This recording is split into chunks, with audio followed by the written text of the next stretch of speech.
అందరికీ నమస్కారం. యాదాద్రి భువనగిరి జిల్లా కలెక్టర్ హనుమంతరావు.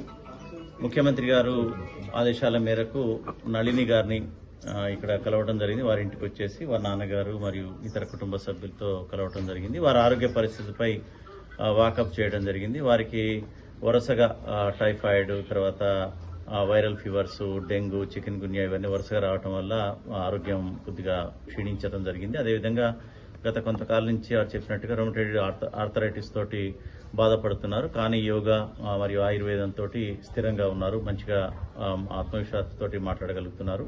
ముఖ్యమంత్రి గారి యొక్క నిర్ణయం ప్రకారం ఇక్కడికి వచ్చేసి వారి సమస్యలు, ముఖ్యంగా ఆరోగ్య పరిస్థితి బాగుండాలి. అవసరమైతే ఎక్కడైనా సరే, ఎంత ఖర్చైనా సరే మనకి హైదరాబాద్లో ఉన్నటువంటి నిమ్స్లో కానీ ఇతర కార్పొరేట్ హాస్పిటల్లో కానీ వైద్యం ప్రభుత్వమే భరించి చేస్తానని చెప్పడం జరిగింది. అదేవిధంగా గతంలో కూడా ఏదన్నా వైద్యపరంగా అయినటువంటి ఖర్చులకు కూడా ముఖ్యమంత్రి గారు నిధుల నుంచి ఇస్తా అని కూడా చెప్పమని కన్వే చేయడం జరిగింది. అయితే వారు పెద్దగా ఖర్చులు కాలేదని నళిని గారు చెప్పారు. ఎందుకంటే ఆయుర్వేదం కాబట్టి, వారికి తెలిసిన మెడిసిన్, మరియు పతంజలి కాబట్టి ఖర్చులు పెద్దగా కాలేదని, అది కూడా ఇప్పుడు వారు పూర్తిగా అల్లోపతికి దూరంగా ఉన్నాము.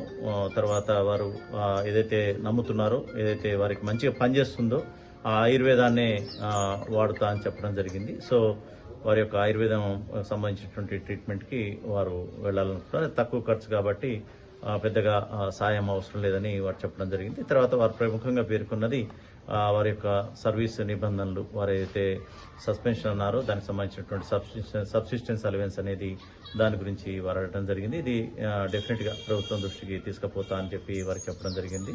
వారు చాలా విషయాలు కూడా షేర్ చేసుకున్నారు, ఉన్నటువంటి పరిస్థితులు, తర్వాత వారి యొక్క వ్యక్తిగత జీవితం ఇవన్నీ.